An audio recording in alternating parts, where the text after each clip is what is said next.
शिवाय नमस्ते एवं दोस्तों, आज की वीडियो में जानेंगे मासिक अष्टमी और काला अष्टमी कब कब पड़ेंगी, क्या पूजा विधि है, क्या करना चाहिए, क्या नहीं करना चाहिए, किन देवताओं की पूजा की जाती है, सभी चीज़ें वीडियो में बताऊंगी। वीडियो के लास्ट तक बने रहिएगा। अच्छी लगे तो लाइक सब्सक्राइब जरूर कर लीजिए, बाद में आप भूल जाते हैं। और क्या नहीं दुर्गा जी को चढ़ाना चाहिए, बहुत सारी बातें इस वीडियो में जानेंगे।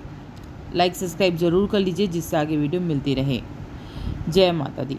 दोस्तों, हिंदू धर्म में अष्टमी का विशेष महत्व है। कहा जाता है अष्टमी का व्रत करने से सुख समृद्धि खुशहाली परिवार में बनी रहती है, मनवांछित फल की प्राप्ति होती है, जीवन में चल रही समस्याओं का समाधान भी मिलता है। माता दुर्गा अपने भक्तों की सुरक्षा प्रदान करती हैं। साथ ही विधि विधान के साथ मासिक दुर्गा अष्टमी की पूजा करने से कैरियर में उन्नति, धन में समृद्धि और जीवन में सफलता मिलती है।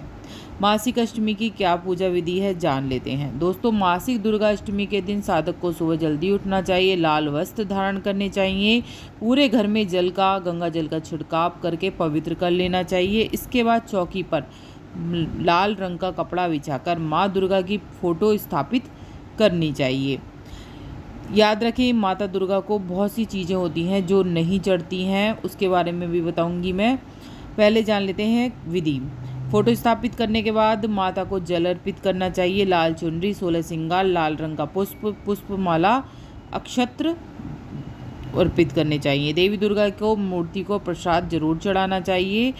दुर्गा मूर्ति को चरणामृत भी अर्पित करें। इसके बाद घी का दीपक अगरबत्ती जलाकर माँ दुर्गा की स्तुति करनी चाहिए। आप दुर्गा सप्तशती का पाठ भी कर सकते हैं।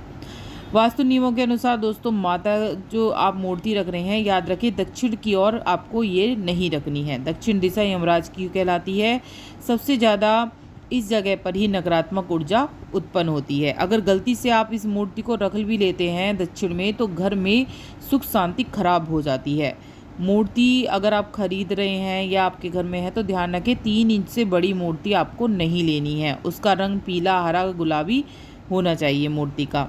माँ की प्रतिमा शांत मुद्रा में होनी चाहिए। आशीर्वाद देती हुई माता की मूर्ति होनी चाहिए। जगत जननी घर की ऐसी प्रतिमा रखें जगत जननी की जिसमें शेर पर सवार ना हो। अगर शेर मान लो है भी है तो शेर पर मतलब सवार का मतलब ये होता है कि राक्षसों का नाश करने जा रही हैं।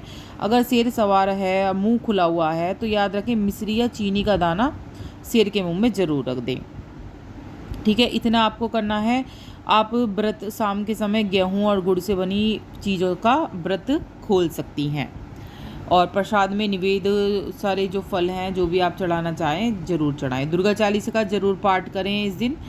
और दोस्तों, क्या नहीं करना चाहिए इस दिन, बाल वगैरह नहीं कटवाने चाहिए। जैसे मैं बताती हूँ, बाल नहीं कटवाने चाहिए, नेल्स जो होते हैं वो भी नहीं कटवाने चाहिए, घर का कबाड़ा भी नहीं बेचना चाहिए। इन चीज़ों को भी ध्यान रखना चाहिए कि घर में पूरा पूजा ध्यान अपना माँ के उसमें ही लगाएं।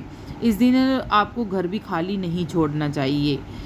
और तुलसी जी के आगे एक दीपक जरूर जलाएं, रोशनी कर कर रखें। कहते हैं जिस घर में तुलसी के नीचे एक दीपक जला रहता है शाम के समय, उस घर में सकारात्मकता आती है और माँ लक्ष्मी अवश्य ही निवास करती हैं। दुर्गा माँ को तुलसी और दुर्वा भूल कर भी नहीं चढ़ानी है आपको।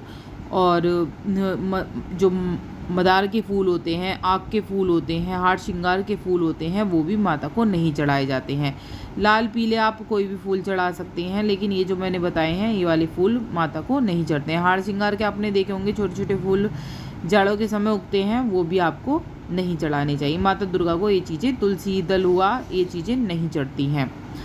ठीक है, अब दुर्वा तुलसी दल नहीं चढ़ते हैं। अब जान लेते हैं अष्टमी कब कब पड़ेगी। सभी अष्टमी के बारे में मैं बताऊंगी। सबसे पहले बता देती हूँ जो जून में पड़ रही है, जून की दूसरी अष्टमी जो कालाष्टमी कहलाएगी। इस दिन दोस्तों, कालाष्टमी के दिन भैरव बाबा की पूजा भी होती है।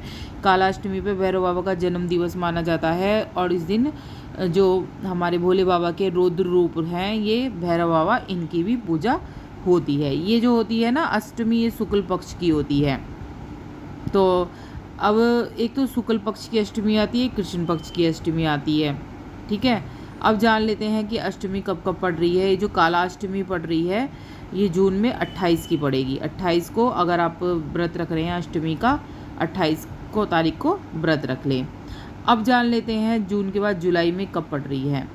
जुलाई में दोस्तों अष्टमी जो पड़ रही है वो हमारी शुक्ल पक्ष की बता देती हूँ। पहले 13 जुलाई को पड़ रही है। और इसके बाद कृष्ण पक्ष की जो अष्टमी पड़ेगी वो 27 जुलाई को पड़ेगी। इसके बाद 12 अगस्त को पड़ेगी शुक्ल पक्ष की अष्टमी और अगस्त में 26 अगस्त में पड़ेगी कृष्ण पक्ष की अष्टमी और सितंबर में पड़ेगी 10 सितंबर को शुक्ल पक्ष की अष्टमी। वहीं कृष्ण पक्ष की अष्टमी जो है वो 24 सितंबर को पड़ रही है। 10 अक्टूबर को शुक्ल पक्ष की अष्टमी पड़ रही है और वहीं 24 अक्टूबर को जो हमारी कृष्ण पक्ष की अष्टमी पड़ रही है। ठीक है, आपको अच्छी तरह से समझ में आ गया। बस इतना ही। वीडियो पे लगे तो लाइक सब्सक्राइब जरूर कर लीजिए जिससे आगे वीडियो मिलती रहे।